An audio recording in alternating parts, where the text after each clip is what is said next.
Isang malakas na kalabog ang bumasag sa katahimikan ng hapagkainan. Napatigil sa pagsubo si Eloisa.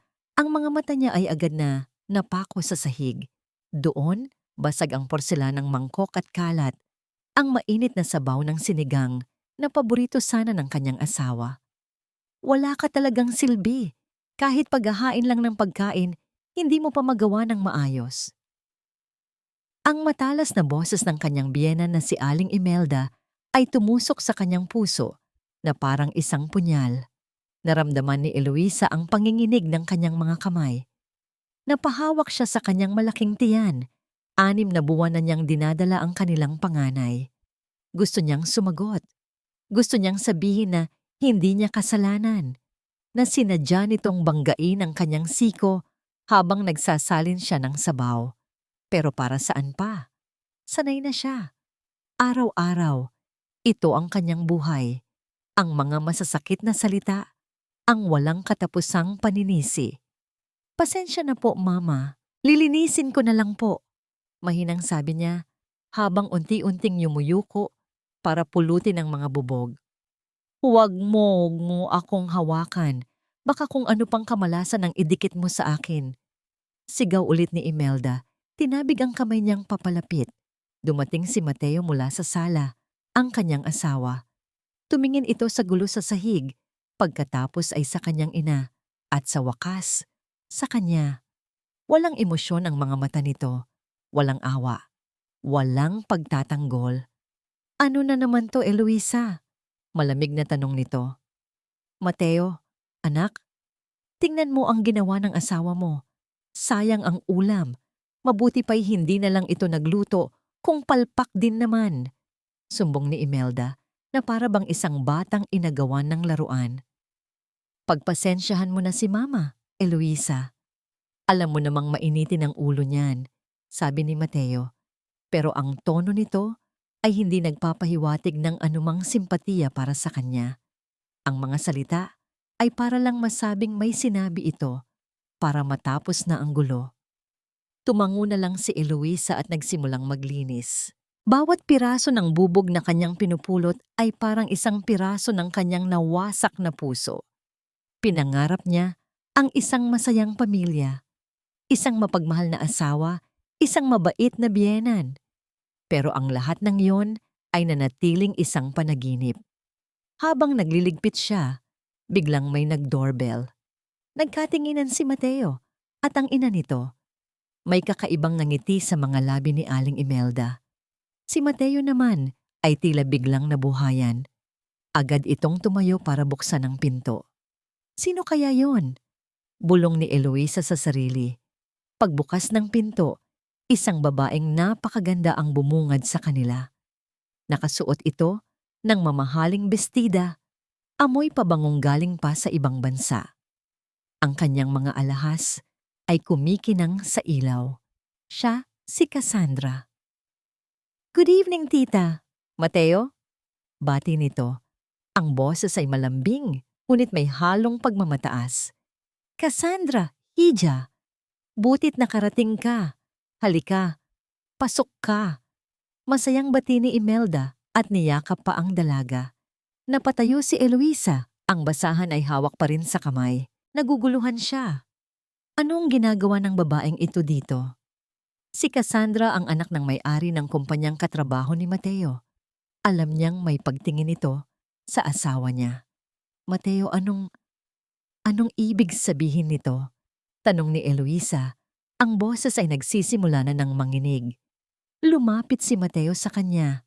Ang mga mata nito ay kasing lamig ng yelo. Hinawakan nito si Cassandra sa baywang at inilapit sa kanya. Eloisa, panimula ni Mateo. Si Cassandra, ipinakikilala ko sa'yo ang magiging asawa ko. Parang bombang sumabog ang mga salitang yon sa pandinig ni Eloisa. Ang buong mundo niya ay huminto sa pag-ikot. Hindi na proseso ng utak niya ang kanyang narinig. Ano? Nagbibiro ka ba, Mateo? Asawa mo ako at nagdadalang tao ako. Sa anak natin. Ngumisi si Mateo, isang nangising puno ng pang-aalipusta. Iyon na nga ang problema, Eloisa. Ikaw at yang batang yan, kayo ang pinakamalaking pagkakamali ng buhay ko. Bawat salita ay isang suntok sa kanyang sikmura. Naramdaman niya ang unti-unting pag-init ng kanyang mga mata. Hindi, hindi mo yan maaaring gawin, sabi niya, habang ang mga luha ay nagsimula ng bumagsak. Tapos na tayo, Eloisa, sabi ni Mateo. Kinuha ang wallet at cellphone mula sa bulsa ni Eloisa. Wala kang dadalhin kahit ano. Lumayas ka sa bahay na to. Mateo, maawa ka. Saan ako pupunta? Gabi na at umuulan. Pagmamakaawa niya. Pero wala nang awa sa mga mata ng lalaking minsan niyang pinangakuan ng habambuhay.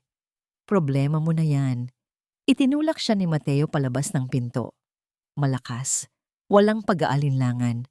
Bumagsak si Eloisa sa basang semento. Agad siyang niyakap ng malamig na hangin at ng malakas na buhos ng ulan. Narinig niya ang paglak ng pinto. Naiwan siyang mag-isa sa dilim. Basang-basa. Ginaw na ginaw. Wasak na wasak. Sinubukan niyang tumayo, ngunit ang kanyang mga binti ay tila nawalan ng lakas. Gumapang siya, papunta sa gilid ng kalsada. Ang bawat paghikbi ay humahalo sa patak ng ulan. Wala siyang pera. Wala siyang telepono. Wala siyang matatatakbuhan. Napatingin siya sa langit. Hinahayaan ng ulan na hugasan ang kanyang mukha na puno ng luha. Diyos ko, bakit po? Bigla, isang nakakasilaw na liwanag ang tumama sa kanyang mga mata. Isang ugong ng mabilis na sasakyan ang papalapit. Sa sobrang pagod at sakit ng kalooban, hindi na niya nagawang gumalaw. Napapikit na lang siya. Mahigpit na niyakap ang kanyang sinapupunan. Anak, patawarin mo si nanay. Iyon ang huling pumasok sa kanyang isipan bago lamunin ng dilim ang lahat. Ang malakas na pagpreno ng sasakyan ay halos magpatapon kay Dr. Adrian De Marco sa Manibela. Kasabay ng dagundong ng kulog ang malutong na tunog ng pagbangga.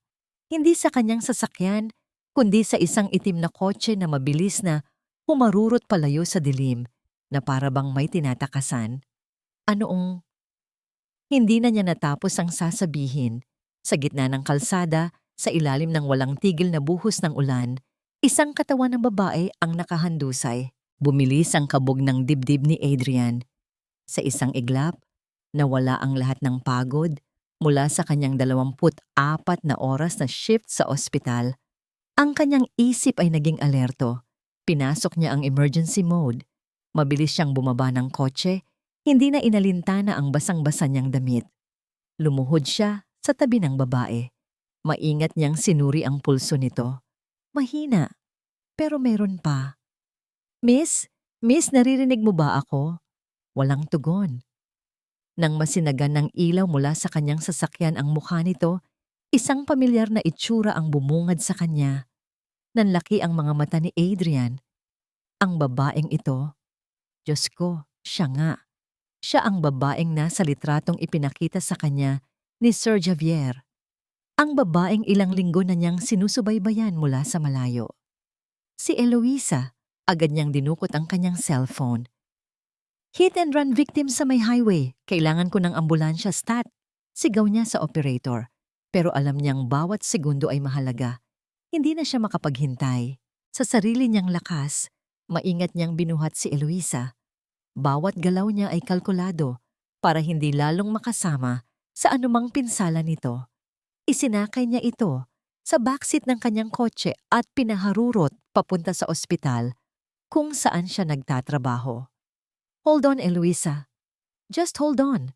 Bulong niya habang ang isang kamay ay nasa manibela at ang isa ay pilit na kinakapa ang pulso nito. Pagdating sa emergency room, isang eksenang puno ng kaguluhan ang sumalubong sa kanila. Code Blue. Pregnant patient. Victim of vehicular accident. Prepare the trauma bay. Sigaw ni Adrian sa mga nurse na sumalubong sa kanya. Agad na inilipat si Eloisa sa isang stretcher. Nagkagulo ang mga doktor at nurse. Vitals are dropping, doc. Fetal heartbeat is decelerating. Naramdaman ni Adrian ang malamig na pawis sa kanyang noo. Get me an ultrasound now. I need to check for internal bleeding. Utos niya habang siya mismo ang nagsasagawa ng CPR. Ang bawat pagdiin niya sa dibdib ni Eloisa ay isang panalangin. Panalangin para sa babaeng hindi niya lubos na kilala, pero ipinagkatiwala sa kanya. Panalangin para sa batang nasa sinapupunan nito. Panalangin para sa isang pamilyang 20 taon nang naghihintay. Habang ginugupit ng isang nurse ang basang damit ni Eloisa para ikabit ang mga defibrillator pads, isang bagay ang pumukaw sa atensyon ni Adrian. Sa kaliwang balikat ni Eloisa, sa kabila ng mga galos at pasa, may isang marka, isang peklat na perpektong hugis bituin. Ang peklat mula sa litrato, ang peklat na nagpapatunay sa lahat. Sa gitna ng kaguluhan, huminto ang mundo ni Adrian sa isang segundo. Totoo nga, ang nawawalang prinsesa ng mga Montemayor ay nasa harapan niya, nag-aagaw buhay. Clear! Sigaw ng isang doktor. Tumalsik ang katawan ni Eloisa. No pulse, doc! Again! Higher voltage! Sigaw ni Adrian. Muling tumalsik ang katawan nito. Tumingin si Adrian sa monitor. Isang tuwid na linya. Doc, sabi ng isang nurse, ang boses ay puno ng pag-aalangan. Hindi, mariting sabi ni Adrian. Give me one more. Sa huling pagkakataon, muling kinuryente ang katawan ni Eloisa. Katahimikan, lahat ay nakatingin sa monitor, naghihintay. At bigla, isang mahinang tunog. Beep! Beep! Beep! Isang mahinang ngunit tuloy-tuloy na tunog. We have a pulse! Fetal heartbeat is stabilizing! Isang kolektibong buntong hininga ng ginhawa ang kumalat sa buong kwarto. Pero alam ni Adrian na hindi pa tapos ang laban. Kailangan pa nilang i-opera si Eloisa. Pagkatapos ng ilang oras na puno ng tensyon sa operating room, sa wakas ay naging stable na ang kondisyon ni Eloisa at ng kanyang sanggol. Lumabas si Adrian sa hallway, isinandal ang likod sa malamig na pader at napapikit. Ngayon lang niya naramdaman ang pagod. Ngayon lang nagsisinkin ang lahat. Dinukot niya ang kanyang nanginginig na kamay sa bulsa. Tinawagan niya ang isang pamilyar na numero. Pagkatapos ng 2 ring, isang malalim at makapangyarihang boses ang sumagot. Adrian? Huminga ng malalim si Adrian. Sir Javier, I think I found her. Makalipas ang ilang oras, sa isang private room, dahan-dahang iminulat ni Eloisa ang kanyang mga mata. Ang unang bumungad sa kanya ay ang puting kisame. Amoy gamot ang paligid. Nasaan siya? Sinubukan niyang bumangon, ngunit isang matinding kirot ang naramdaman niya sa buong katawan. Napahawak siya sa kanyang tiyan. Huwag ka munang gumalaw, miss. Isang mahinahong boses ang narinig niya. Nakita niya ang isang lalaking nakauniforme ng doktor na papalapit sa kanya. Ang mukha nito ay pagod, ngunit ang mga mata nito ay puno ng pag-aalala. Sino ka? Nasaan ako? Tanong ni Eloisa. Ang boses ay paos. Nasa ospital ka. Ako si Dr. Adrian DeMarco. Ako ang nakakita sa iyo sa kalsada. Paliwanag nito. Ligtas ka na. Ligtas na rin ang baby mo. Nakahinga ng maluwag si Eloisa. Ang baby niya. Iyon lang ang mahalaga.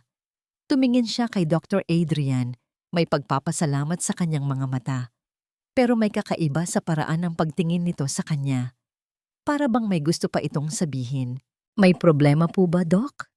Ngumiti si Adrian, isang nangiting malungkot, ngunit may bahid ng pag-asa. Lumapit ito sa kanyang kama. Ligtas ka na, pag-uulit nito.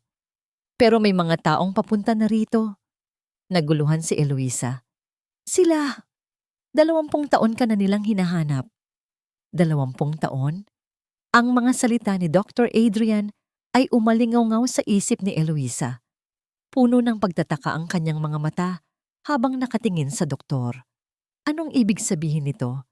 Sino ang maghahanap sa isang tulad niya sa loob ng 20 taon? Bago pa man siya makapagtanong, isang mahinang katok sa pinto ang pumutol sa kanilang pag-uusap. Bumukas ito at pumasok ang isang nurse. "Doc, nandito na po sila," sabi ng nurse. Ang boses ay may halong pagkamangha at respeto. Kasunod ng nurse, ang katahimikan ng buong palapag ay tila biglang nabasag. May mga yabag na papalapit, marami at sabay-sabay. Mga yabag na may bigat, may kapangyarihan. Sa pintuan ng kanyang kwarto, pumasok ang 4 na lalaki. Napigil ni Eloisa ang kanyang paghinga. Hindi sila ordinaryong mga bisita. Lahat sila ay nakasuot ng mga mamahaling business suit na tila isinukat para lang sa kanila. Ang kanilang tindig ay nagpapakita ng awtoridad at kumpiyansa. Sa likuran nila ay may mga iba pang lalaking nakaitim na suit, tila mga bodyguard na naiwan sa labas ng pinto. Ang buong hallway ay napuno ng tensyon. Ang lalaking nasa unahan na tila siyang pinakamatanda ay may seryosong muka, ngunit ang mga mata nito ay hindi maialis sa kanya. Isang tingin na puno ng lungkot, pangungulila at pag-asa. Lumapit ito ng dahan-dahan na para bang natatakot na baka sa isang maling galaw ay bigla na lang siyang mawala na parang bula. Sa sino po sila? Nanginginig na tanong ni Eloisa. Ang mga mata ay nagpapalipat-lipat sa 4 na estranghero at kay Dr. Adrian. Hindi sumagot ang lalaki. Sa halip, dinukot nito ang isang lumang litrato mula sa pitaka nito. Isang litratong kupas na, halatang laging tinitingnan. Inabot nito ang litrato sa kanya. Kinuha ito ni Eloisa. Sa litrato, may isang masayang pamilya, isang ama, isang ina, at 4 na batang lalaki na nakapalibot sa isang maliit na batang babae. Ang batang babae ay may malaking ngiti at may suot na laso sa buhok. "Tingnan mo ang peklat sa kanyang balikat," sabi ng lalaki. Ang boses ay garalgal dahil sa pinipigilang emosyon. Napatingin si Eloisa sa litrato pagkatapos ay sa sarili niyang balikat. Doon, sa mismong lugar na yon, ay ang peklat na hugis bituin na dala niya mula pa noong magkamalay siya sa isang ampunan. "Ako si Javier Montemayor," pagpapakilala ng lalaki. "At sila ang mga kapatid ko, si Marco, si Leon, at si Damian." Montemayor? Ang pangalan ay pamilyar. Ang pinakamayamang pamilya sa buong bansa. Mga may-ari ng pinakamalaking korporasyon. Imposible. "Nagkakamali po yata kayo," sabi ni Eloisa. Ibinabalik ang litrato. "Isa lang po akong wala. Ulila po ako."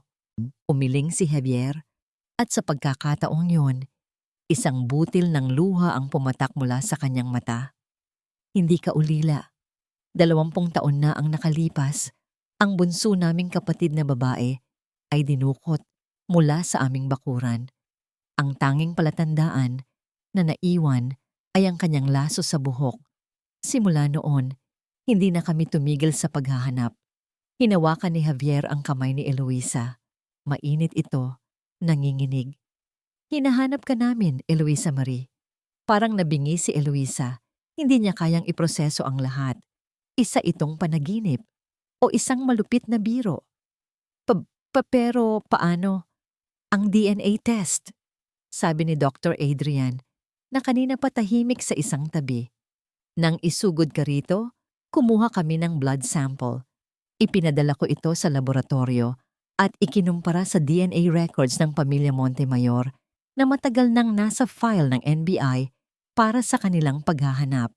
Ang resulta, it's a 99.9% mo."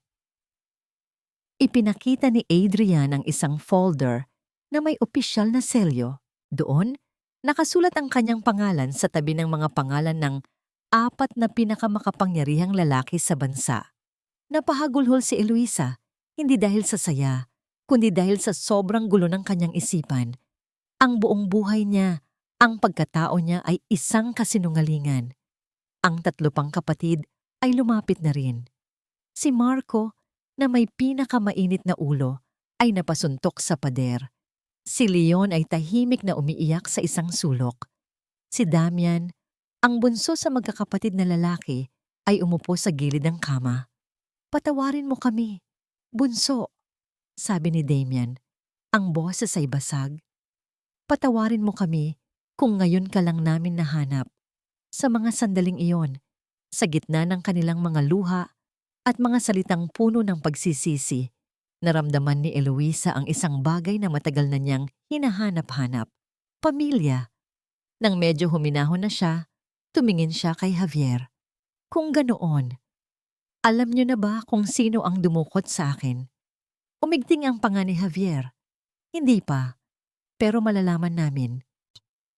Tumingin ito sa kanya. Ang mga mata ay nag-aalab. "At malalaman din namin kung sino ang may gawa sa'yo nito." Tumingin si Marco. Ang mga mata ay parang apoy. "Sabihin mo lang ang pangalan ng mga gumawa nito sa'yo, Eloisa. Kahit sino pa sila." Humigpit ang pagkuyom ng kamao nito. "Pagbabayarin natin sila ng 1,000 beses." Samantala, sa isang mamahaling restaurant sa kabilang panig ng syudad, masayang nagtatawanan sina Mateo at Cassandra. "To us, my love," sabi ni Mateo. Itinaas ang kanyang baso ng champagne. "To our new beginning. Finally, wala na ang sagabal sa buhay natin." Ngumiti si Cassandra at nakipag-toast. "To us." At sa pagsasanib ng ating mga kumpanya, we will be unstoppable. Pagkatapos nilang uminom, biglang nag-vibrate ang cellphone ni Mateo. Isang text message. Binuksan niya ito. Inaasahang isa lang itong promotional message, ngunit ang kanyang ngiti ay unti-unting naglaho habang binabasa ang mga salita sa screen. Ang kanyang mukha ay namutla. "Babe, what's wrong?" tanong ni Cassandra. Hindi makapagsalita si Mateo. Ipinakita niya ang screen ng telepono kay Cassandra. Galing ito sa bangko. Isang maikli, ngunit malinaw na mensahe. Notification. Your bank account ending in ong has been frozen by order of our top management. Please contact your branch for more details. "Decline po, sir." Ang mga salita ng waiter ay parang isang malakas na sampal sa mukha ni Mateo. Tiningnan niya ang kanyang gold credit card na hawak nito. Pagkatapos ay tumingin siya sa paligid. May ilang mga mata na nakatingin sa kanilang mesa. Naramdaman niya ang pag-init ng kanyang mga pisngi. "Imposible," sabi niya. Pilit na pinapakalma ang sarili. Dinukot niya ang isa pang card mula sa kanyang pitaka. "Sige, ito ang gamitin mo. Platinum niyan." Kinuha ulit ng waiter ang card. Pagkatapos ng ilang sandali, bumalik ito. Ang mukha ay puno ng pag-aalangan. "Sorry po, sir. Declined din po." Sa pagkakataong yon, kumalabog ang dibdib ni Mateo. Ang malamig na pawis ay nagsimulang mamuo sa kanyang noo. Anong nangyayari? "What's the problem, Mateo? Don't tell me you can't even pay for our dinner?" Iritableng tanong ni Cassandra.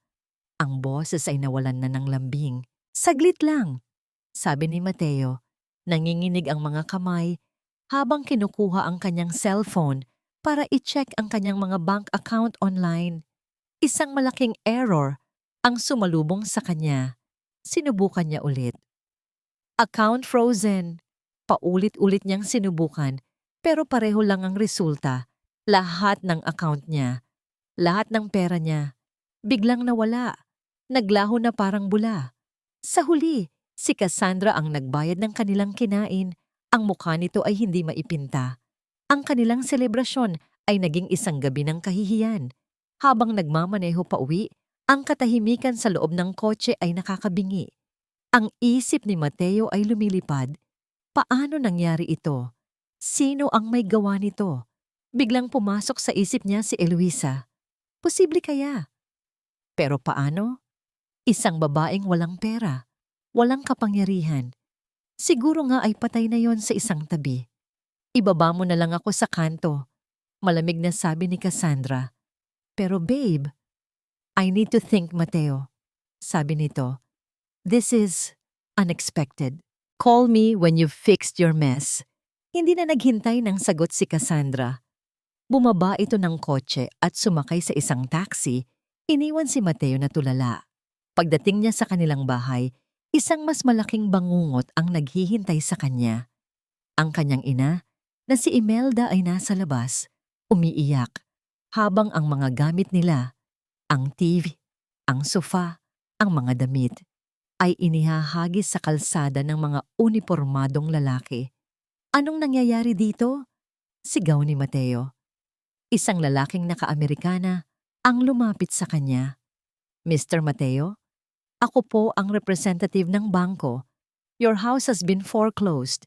Hindi po kayo nakapagbayad ng 3 buwang hulog. Imposible. Laging updated ang bayad ko. Ayon po sa aming record, ang lahat ng assets ninyo ay biglang nawala kaninang hapon lang. Wala na po kayong pondo. Paliwanag ng lalaki. Mama, sigaw ni Mateo sa kanyang ina. Nasaan ang pera? Yung mga alahas mo? Wala na, anak. Humagulgol si Imelda. Kinuha na ng mga pinagkakautangan ko. Sinasabi ko na sa'yo, malas talaga ang babaeng yon. Simula nang itaboy natin siya, puro kamalasan na ang nangyayari sa atin. Napaupo si Mateo sa basang kalsada sa gitna ng kanilang mga nagkalat na gamit. Ang ulan ay nagsimula na namang pumatak. Wala na. Wala nang natira sa kanya. Sa kabilang dako, sa isang malawak at marangyang silid, dahan-dahang iminumulat ni Eloisa ang kanyang mga mata. Ang sinag ng araw ay tumatagos sa malaking bintana. Nagbibigay liwanag sa mga sariwang bulaklak sa vase sa tabi ng kanyang kama. Nakaupo sa isang silya si Dr. Adrian, habang ang 4 niyang kapatid ay nakatayo sa paligid. Ang mga mukha ay puno ng pag-aalala. Mabutit gising ka na, bunso. Malumanay na sabi ni Javier. Gusto mo ba ng kahit ano? Tubig? Pagkain? Umiling si Eloisa. May isang bagay na mas mabigat sa kanyang dibdib. Tumingin siya sa kanyang mga kapatid. Ang mga mata ay nagsimulang mamasa. Sa unang pagkakataon, naramdaman niyang ligtas siyang magsalita. Ligtas siyang maglabas ng lahat ng sakit. At nagsimula siyang magkwento. Ikinuwento niya ang lahat. Ang bawat masasakit na salitang binitawan ni Imelda. Ang bawat gabing umuuwi si Mateo na lasing at nananakit. Ang bawat pagkaing ipinagkakait sa kanya. Ikinuwento niya ang gabi kung kailan itinulak siya palabas sa gitna ng ulan. Ang mga salitang binitawan ni Mateo, kayo ang pinakamalaking pagkakamali ng buhay ko. Habang nagsasalita siya, ang mga luha ay malayang dumadaloy sa kanyang mga pisngi. Si Adrian ay napakuyom ng kamao sa isang tabi. Ang mukha ng magkakapatid na Montemayor ay unti-unting nagdilim. Nang matapos si Eloisa, isang nakakabinging katahimikan ang bumalot sa silid. Si Marco, ang pinakamainitin ng ulo, ang unang bumasag dito. Hayop siya, gigil na sabi nito. Si Javier, ang panganay, ay nanatiling kalmado, ngunit ang kanyang mga mata ay nagliliyab sa isang malamig na galit na mas nakakatakot kaysa sa anumang sigaw. Dinukot niya ang kanyang cellphone at tinawagan ang kanyang personal assistant. Renato? Sabi ni Javier. Ang boses ay matigas at walang emosyon. Gawin mo ang lahat. Bilhin mo ang kumpanyang pinagtatrabahuhan ni Mateo Sandoval ang lahat ng shares. Ayokong may matira, kahit 1%. May sinabi ang assistant sa kabilang linya. I don't care about the price, sagot ni Javier. At pagkatapos, gumawa ka ng paraan. Gusto kong makatanggap siya ng isang imbitasyon para sa isang job interview bukas na bukas din. Huminto siya sandali. Gusto kong lumuhod siya sa harap ko para magmakaawa ng trabaho. Nakatulala pa rin si Mateo sa kawalan, basang-basa sa ulan, nang biglang mag-ring ang kanyang cellphone. Isang unknown number. Dahil wala nang mawawala sa kanya, sinagot niya ito. Hello? Good evening. Is this Mr. Mateo Sandoval? Isang professional na boses ang narinig niya mula sa kabilang linya. Ako nga. Sino to? I'm calling from the HR department of Velasco Holdings. We received your resume, and our new president is interested in meeting you. May I schedule you for an interview tomorrow morning at 9? Parang isang sinag ng pag-asa ang narinig ni Mateo. Isang interview? Sa isang malaking kumpanya? Teka, hindi ako nag-apply sa inyo. Naguguluhang sabi niya. It seems someone recommended you, sir, sabi ng boses. Our new boss specifically asked for you. Interesado po ba kayo? Oo, syempre. Mabilis na sagot ni Mateo na para bang isang taong nalulunod na nakakita ng salbabida. Excellent. See you tomorrow, Mr. Sandoval. The new boss is very eager to meet you. Pagkababa ng telepono, isang maliit na ngiti ang sumilay sa mga labi ni Mateo. Sa wakas, isang pagkakataon, babangon siya ulit. Hindi pa ito ang katapusan niya. Hindi niya alam. Ito pa lang ang simula ng kanyang tunay na impyerno. Lumipas ang mga araw.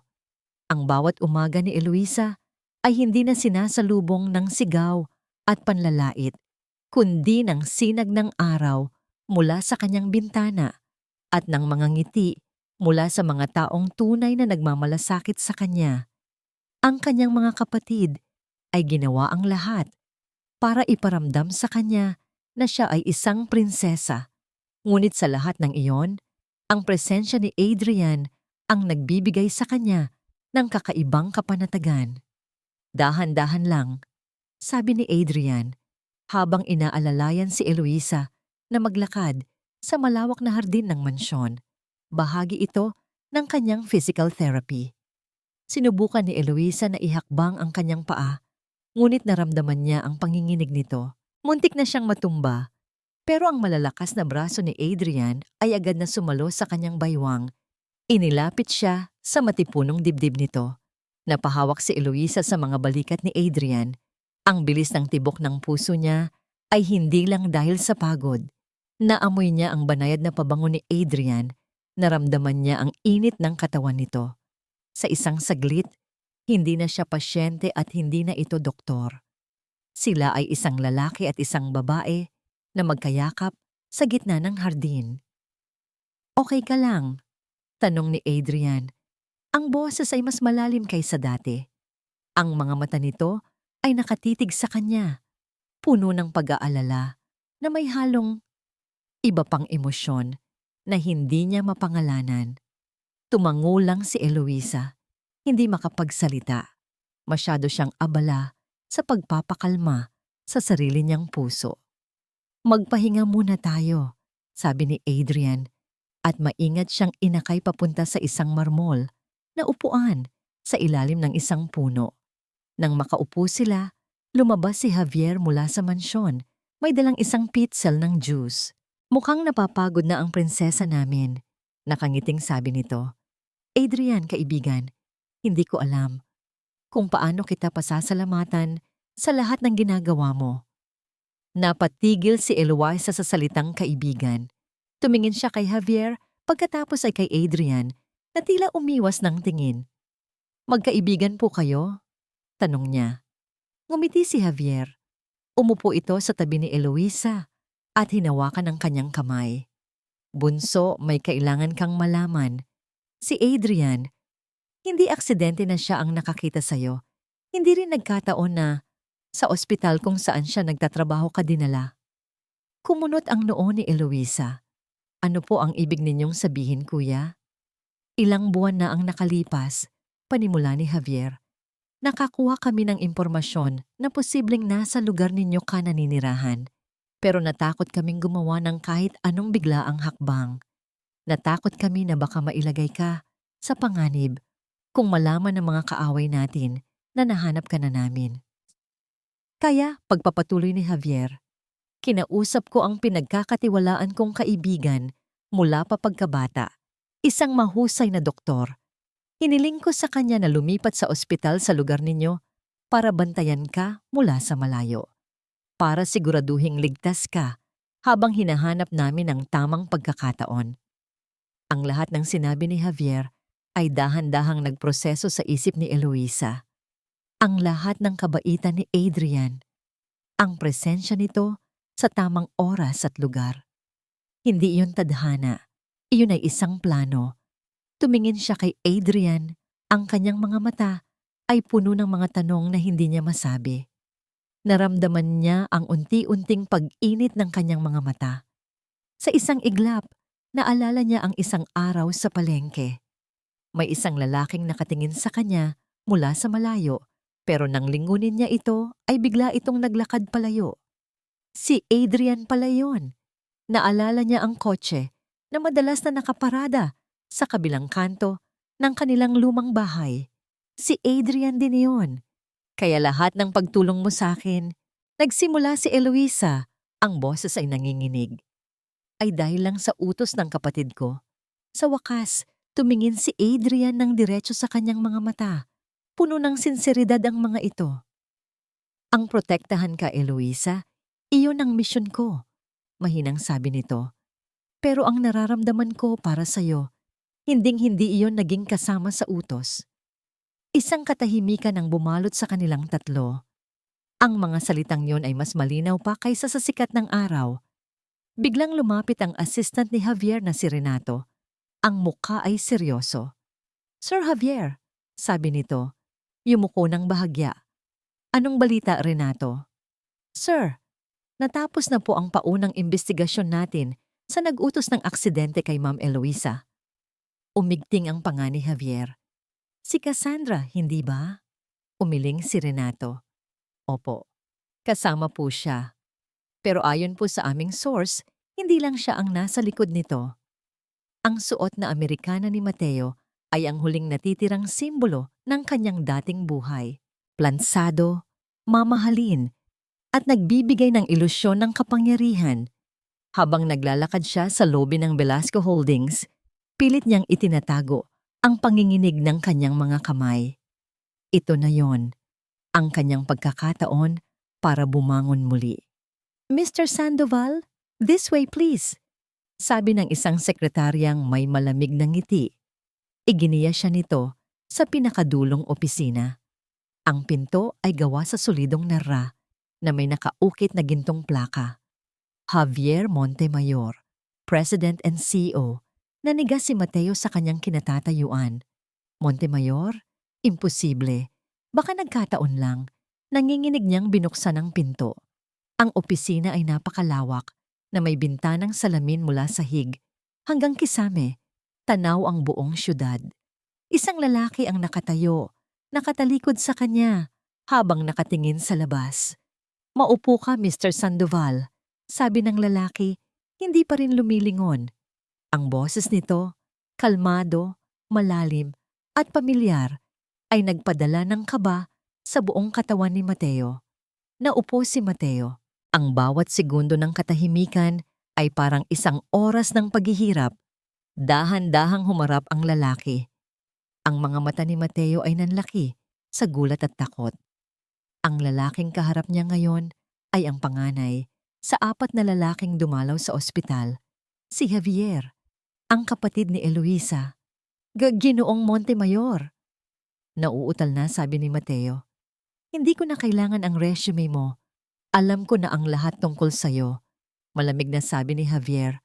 Umupo sa kanyang upuan na parang isang hari sa kanyang trono. Alam ko kung paano mo tratuhin ang mga empleyado mo.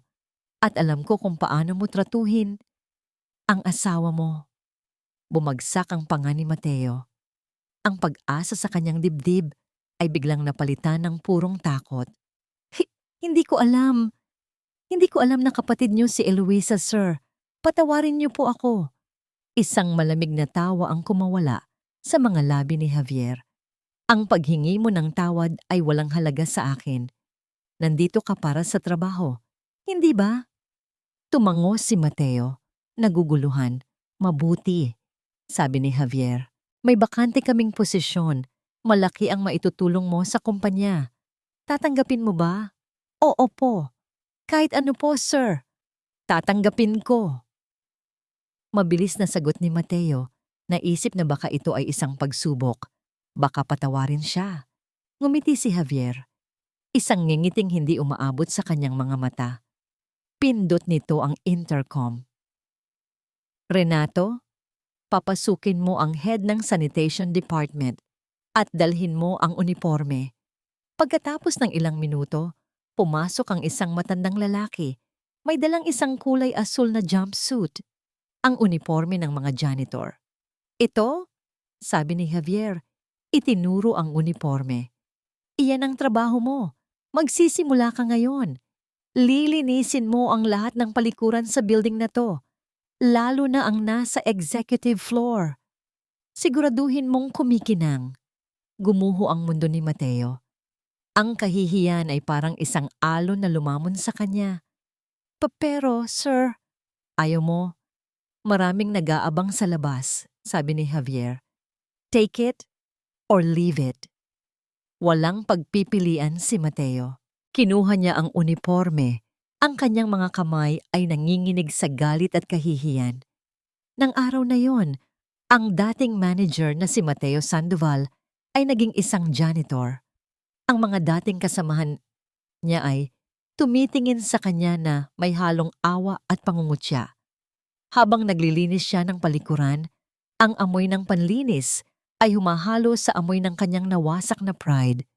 Sa gitna ng kanyang paghihirap, nagring ang kanyang cellphone, ang kanyang ina. Mateo, anak, tulungan mo ako. Sigaw ni Imelda sa kabilang linya. May mga sigawan at kalabog siyang naririnig sa background. Nandito sila. Yung mga pinagkakautangan ko, sinasaktan nila ako. Ma, nasaan ka? Wala na tayong matatakbuhan. Anak, kasalanan to ng babaeng yon. Isinumpa niya tayo. Biglang naputol ang tawag. Napaluhod si Mateo sa sahig ng banyo. Ang hawak na mop ay bumagsak. Ang kanyang ina, ang kanyang pera, ang kanyang dignidad, lahat ay nawala. Habang nakaluhod siya, isang text message ang pumasok mula kay Cassandra. Montemayor Group just canceled my father's biggest contract. Anong nangyayari, Mateo? Ayusin mo ito. Wala na siyang lakas para sumagot. Nang gabing iyon, pagod, gutom at puno ng dumi, si Mateo ay nag-iisang naglilinis sa malawak na labi ng gusali. Doon, sa ilalim ng maningning na chandelier, habang nakaluhod siya at nag-i-scrub ng sahig, isang pares ng kumikinang na sapatos na may mataas na takong ang huminto sa kanyang harapan. Dahan-dahan niyang itinaas ang kanyang paningin. Isang babae ang nakatayo roon, nakasuot ng isang eleganteng itim na bestida. Ang kanyang buhok ay perpektong nakaayos. Ang kanyang mukha ay may magaan na kolorete. Sa kanyang mga mata ay may kislap ng kapangyarihan at lamig. Si Eloisa.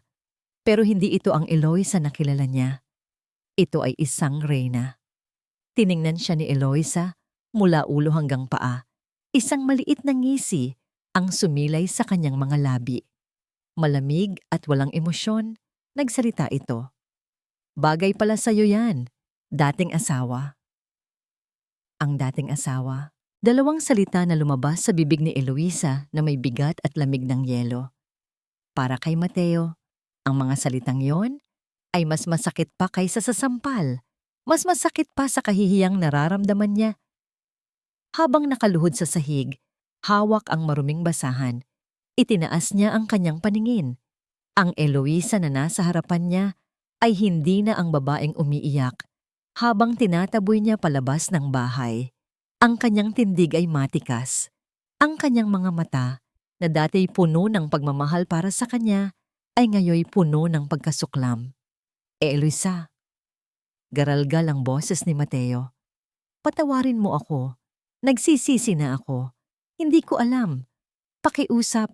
Bigyan mo ako ng isa pang pagkakataon. Sinubukan niyang gumapang palapit. Pilit na inaabot ang laylayan ng kanyang bestida. Pero mabilis na umatras si Eloisa na para bang isang duming-dumi sa kanya. Pagkakataon.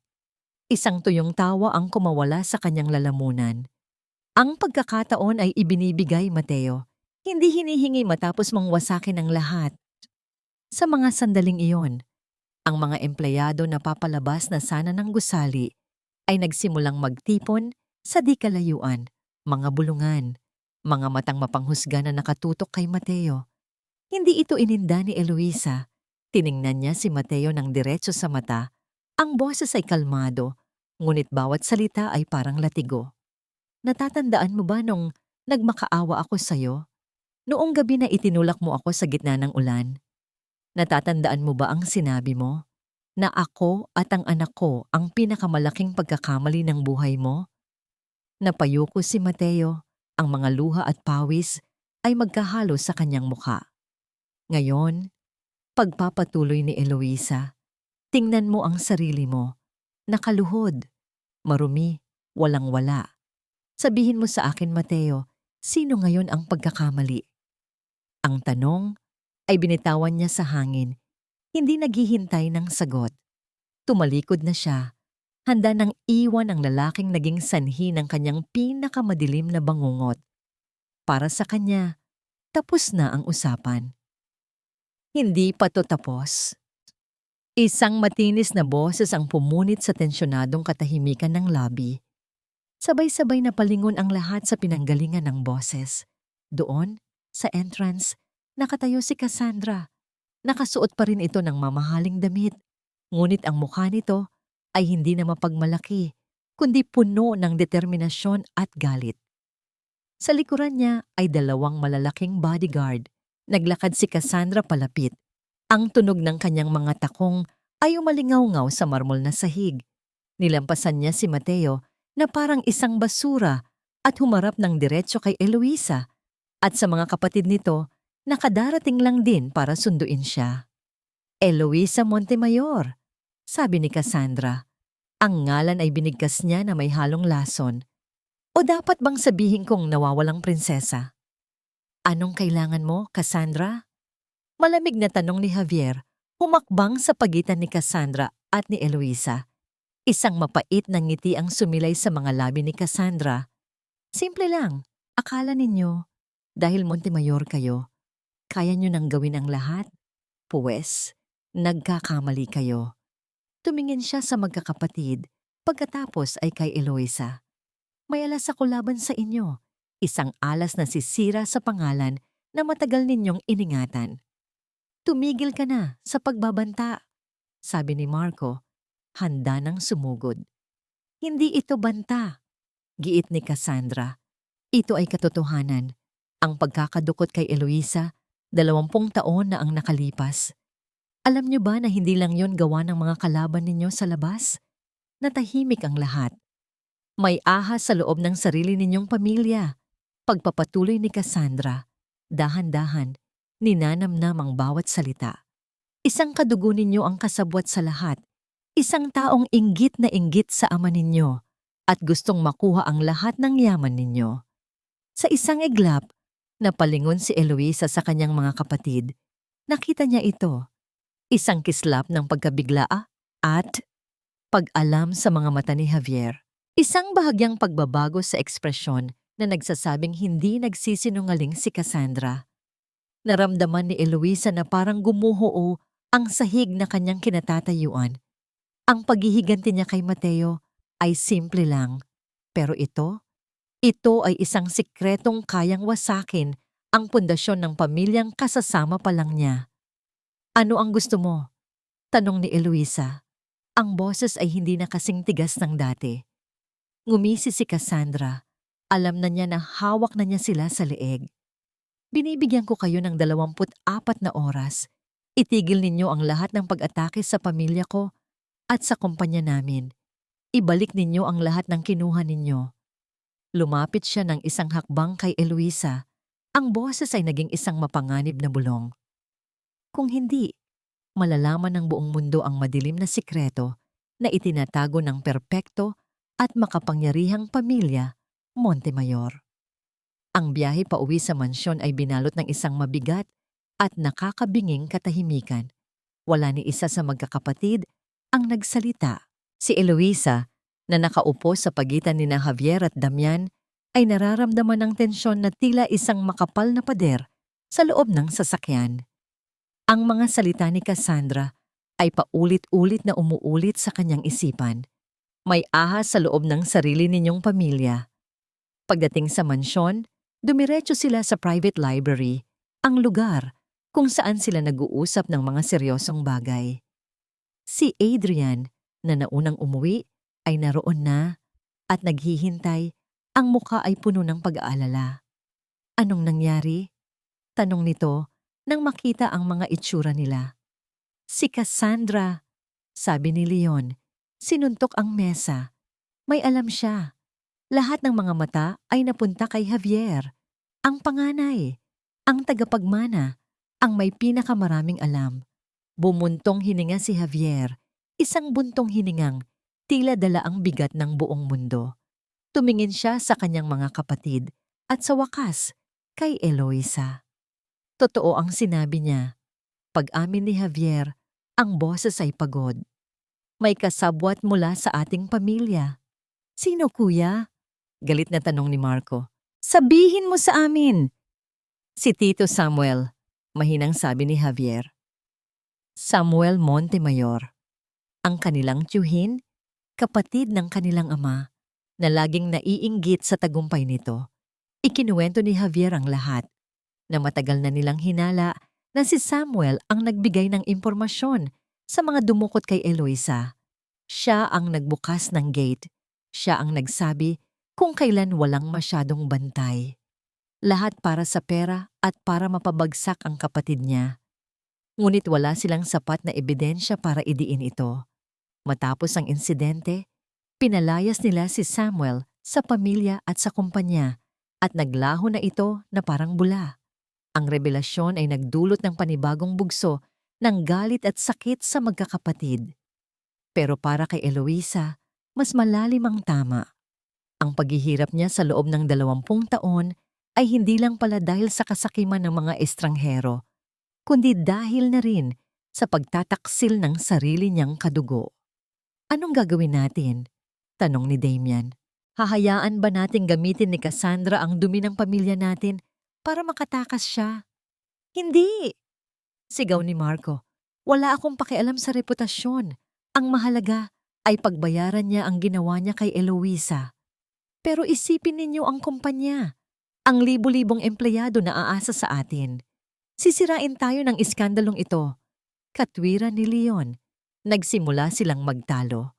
Ang bawat isa ay may kanya-kanyang punto. Ang silid ay napuno ng kanilang mga sigawan. Hindi na kinaya ni Eloisa ang ingay.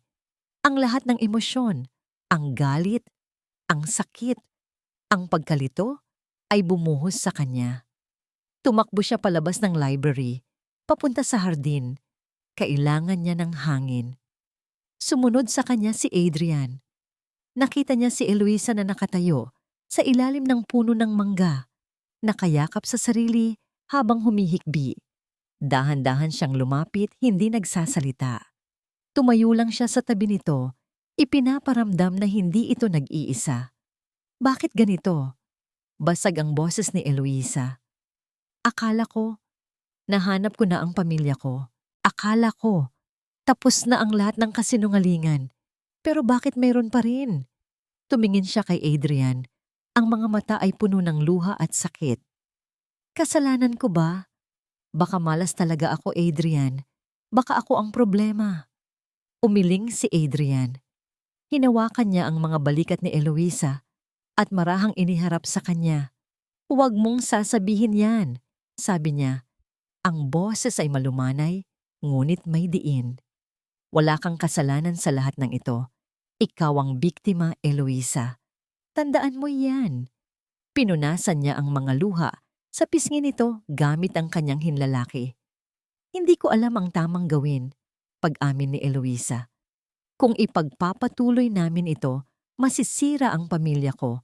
Kung hihinto kami, makakatakas ang mga nanakit sa akin. Kung gayon, sabi ni Adrian, huwag mong isipin kung ano ang tama para sa kanila. Isipin mo kung ano ang tama para sa'yo. Hinawakan ni Adrian ang kanyang kamay. Ang init nito ay nagbigay ng kakaibang lakas kay Eloisa. Ano ang sinasabi ng puso mo, Eloisa? Ano ang kailangan mo para tuluyan kang gumaling? Para magkaroon ka ng kapayapaan? Tanong ni Adrian, ang mga mata ay nakatitig sa kanya, nangungusap. Ano man ang maging desisyon mo, susuportahan ng kita. Susuportahan ka namin. Ang pamilya mo ay hindi ka iiwan. Ako, hinding-hindi kita iiwan. Sa mga salitang iyon, sa gitna ng gulo, isang bagay ang naging malinaw para kay Eloisa. Ang paghihiganti ay hindi na tungkol kay Mateo o kay Cassandra. Ang laban na ito ay para sa kanyang sarili. Para sa 20 taon na ninakaw sa kanya. Huminga siya ng malalim. Pinunasan niya ang kanyang mga luha. Ang pag-aalinlangan sa kanyang mga mata ay napalitan ng determinasyon. Naglakad siya pabalik sa library kung saan nagtatalo pa rin ang kanyang mga kapatid. Tumayo siya sa gitna nila. Tama na, sabi niya. Ang boses ay kalmado, ngunit may kapangyarihan na nagpatigil sa kanilang lahat. Tumingin siya sa bawat isa sa kanila. Magpapatawag tayo ng press conference bukas, deklara niya. Nanlaki ang mga mata ng kanyang mga kapatid. At ako mismo, pagpapatuloy ni Eloisa, ang magsasabi sa buong mundo ng katotohanan, ng lahat ng katotohanan, ayon sa paraan natin. Isang tawag ang natanggap ni Renato, ang assistant ni Javier. Sir, na-trace na po natin ang kinaroroonan ni Samuel Montemayor. Good, sabi ni Javier. At si Cassandra? Lahat po ng major news outlets sa bansa, sir, kasama ang mga international correspondents. Lahat po sila. Nag-confirm na ng attendance para sa press conference bukas ng umaga. Ang function hall ay isang dagat ng mga kamera at nag-aapoy na ilaw. Ang bawat sulok ay puno ng mga reporter, lokal at international. Lahat ay nag-aabang sa kung ano ang sasabihin ng nawawalang tagapagmana ng imperyo ng Montemayor. Sa backstage, naramdaman ni Eloisa ang panginginig ng kanyang mga kamay. Huminga siya ng malalim. Sa tabi niya ay si Adrian. Ang mga mata nito ay nagbibigay sa kanya ng lakas. Sa kabilang panig naman ay ang kanyang 4 na kapatid, mga haligi na handang sumalo sa kanya anumang oras. Kaya mo to, bunso, bulong ni Javier, at marahang hinaplos ang kanyang likod. Tumango si Eloisa. Hindi na siya ang babaeng duwag, hindi na siya ang biktimang nagtatago sa dilim. Humarap siya kay Adrian.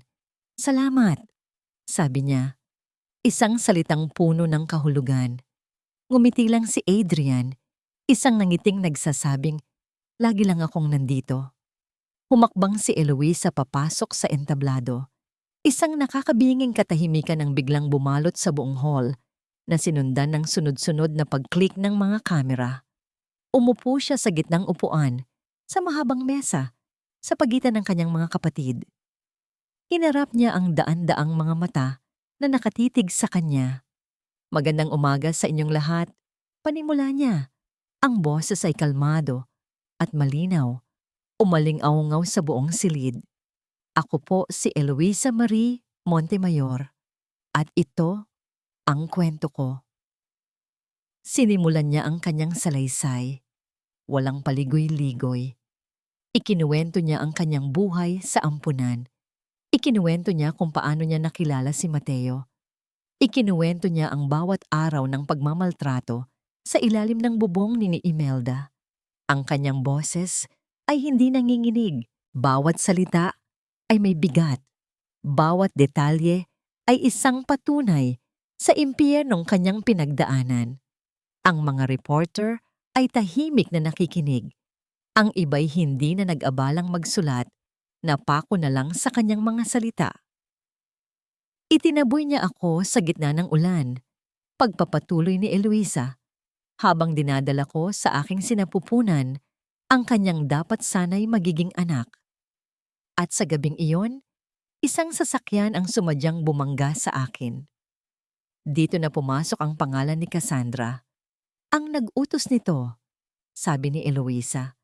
Ang mga mata ay matalim, ay walang iba, kundi si Miss Cassandra Jimenez sa pag-aakalang ako ang hadlang sa kanyang mga ambisyon. Isang kaguluhan ang nagsimula sa mga manonood, mga bulungan, mga nagtaas ng kamay, ngunit hindi pa tapos si Eloisa. Ngunit ang kwentong ito ay hindi lang tungkol sa kanila, sabi niya, at ang buong hall ay muling natahimik. May mga taong gustong gamitin ang nakaraan para sirain ang aking pamilya. Isang madilim na lihim na matagal nang nakatago. Tumingin siya ng diretso sa isang kamera. Bago pa man gamitin ng iba ang nakaraan para dunggisan ang pangalan ng aking pamilya, ako na mismo ang magsasabi sa inyo ng buong katotohanan. Ikinuwento niya ang tungkol sa kanyang pagkakadukot. At sa harap ng buong mundo, ibinunyag niya ang pagtataksil ng sarili nilang tiyuhin na si Samuel Montemayor. Inamin niya ang sugat at ang sakit sa loob ng kanilang angkan. Hindi niya ito itinago. Sa halip, ginawa niya itong isang kwento ng katatagan. Oo, ang pamilya namin ay nasaktan. Ang pamilya namin ay nagkasugat dahil sa pagtataksil, sabi ni Eloisa. Ang boses ay tumaas, puno ng paninindigan. Pero hindi kami nawasak at hinding-hindi kami magpapatinag sa mga taong gumagamit ng sakit ng iba para sa sarili nilang kapakanan. Sa isang tabi ng hall, nakatayo si Cassandra. Nanonood na may mapanuyang ng ngiti. Ngunit habang nagsasalita si Eloisa, ang ngiti niya ay unti-unting naglaho, napalitan ng pagkalito at sa huli, ng purong gulat. Inagaw ni Eloisa ang kanyang alas. Wala na siyang bala. At doon, ibinigay ni Javier ang hudyat. Isang malaking screen sa likod ng entablado ang biglang umilaw. Isang audio recording ang nagsimulang tumugtog. Boses ni Cassandra. Gusto ko lang siyang turuan ng leksyon. Takutin niyo lang. Huwag niyong patayin. Baka makasuhan pa tayo. Boses ng isang lalaki. Walang problema, ma'am. Konting gasgas lang. Pero iba ang bayad doon. Iyon ang ebidensya. Malinaw at hindi maikakaila. Ang dating mapagmalaking mukha ni Cassandra ay nabakasan ng purong gulat at hindi paniniwala. Napapaligiran na pala siya. Sinubukan niyang tumakbo, ngunit huli na ang lahat. Ang mga pinto sa likuran ng hall ay bumukas. Pumasok ang isang grupo ng mga pulis, dire-diretsyong naglakad papunta sa kinatatayuan ni Cassandra. Cassandra Jimenez, inaaresto ka namin para sa kasong frustrated homicide, sabi ng hepe ng pulisya habang ipinapakita ang warrant of arrest. Hindi! Hindi ako yan. Gawa-gawa niyo lang yan. Sigaw ni Cassandra habang pinoposasan ang kanyang mga kamay. Ang lahat ng kamera ay napunta sa kanya. Ang mga flash ay walang tigil na kumukutitap, kinukunan ng kanyang pagbagsak. Ang babaeng gustong sirain ng iba ay siya ngayong sinisira sa harap ng buong mundo. Natapos na ang press conference. Habang papalabas sila, sa gitna ng kaguluhan, hinanap ng mga mata ni Eloisa si Adrian. Nakatayo ito sa isang sulok, naghihintay. Nang magtama ang kanilang mga paningin, wala nang kailangang sabihin. Nilapitan ni Eloisa si Adrian. Hindi niya napigilan ang sarili. Niyakap niya ito ng mahigpit.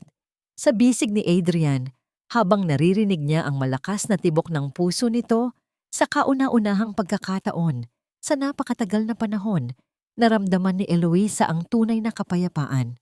Lumipas ang 6 na buwan. Ang iskandalo na yumanig sa mundo ng negosyo ay unti-unti nang humupa, napalitan ng mga bagong balita. Ngunit ang mga epekto nito ay nanatili. Ang pamilya Jimenez ay bumagsak. Ang kanilang kumpanya ay nalugi at binili ng mga Montemayor.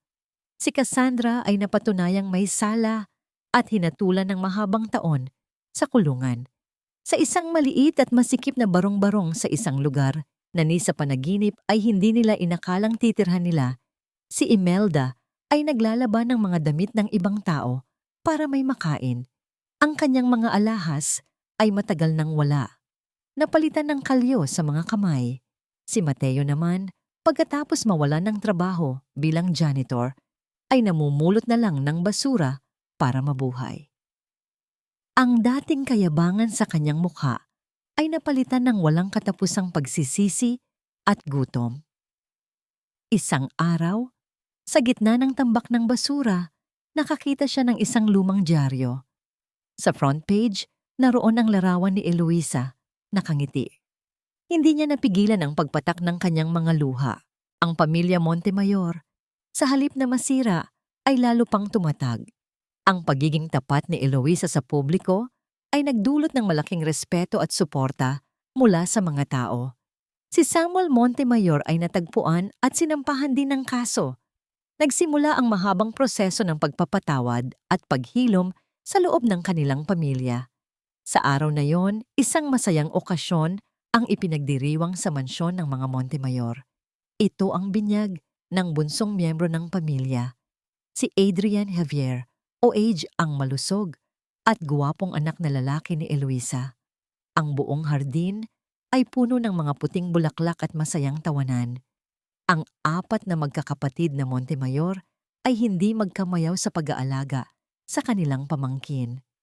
Si Javier ang laging tagakarga, si Marco ang tagapatawa, si Leon ang tagakanta ng lullaby, at si Damian ang laging may dalang bagong laruan. Mula sa di kalayuan, pinapanood sila ni Eloisa. Ang kanyang puso ay puno ng kaligayahan. Lumapit sa kanya si Adrian at inakbayan siya. "Tingnan mo sila!" Natatawang sabi ni Eloisa. "Para silang mga bata. Baka mas lalo pa nilang ma-spoil si AJ kaysa sa akin. Hayaan mo na. 20 taon nilang hinintay ang pagkakataon na, yan." Sagot ni Adrian at marahang hinalikan ng kanyang noo.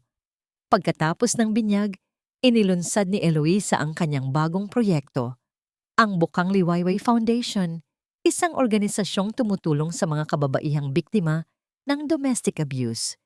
Ginamit niya ang kanyang karanasan, hindi para manatili sa galit, kundi para magbigay ng pag-asa sa iba.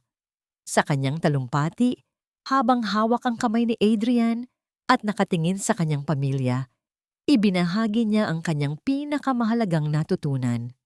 Ang tunay na lakas ay hindi nagmumula sa paghihiganti, sabi niya sa harap ng kanilang mga bisita. Ito ay nagmumula sa pagbangon mula sa pagkakadapa, sa pagpapatawad sa nakaraan, at sa pagpili na bumuo ng isang bagong simula.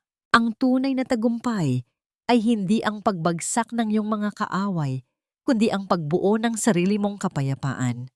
Kinagabihan, habang mahimbing na natutulog si Baby AJ sa kanyang kuna, magkatabing nakatayo sina Eloisa at Adrian sa balkonahe, tanaw ang mga bituin sa langit. "Masaya ka ba?" tanong ni Adrian. Tumingin si Eloisa sa lalaking sumagip sa kanya sa dilim, sa lalaking matyagang naghintay, at sa lalaking nagturo sa kanya kung paano magmahal muli. Hinawakan niya ang pisngi nito. "Sobra," sagot niya. "Nahanap ko ang pamilya ko.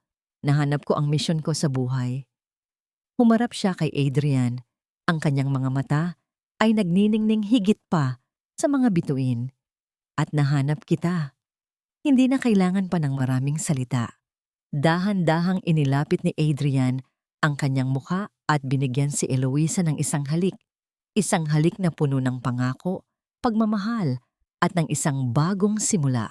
Ang babaeng dating itinaboy at inapi ay isa na ngayong reyna, hindi dahil sa yaman o kapangyarihan ng kanyang pamilya, kundi dahil natagpuan niya ang korona ng kanyang sariling pagkatao.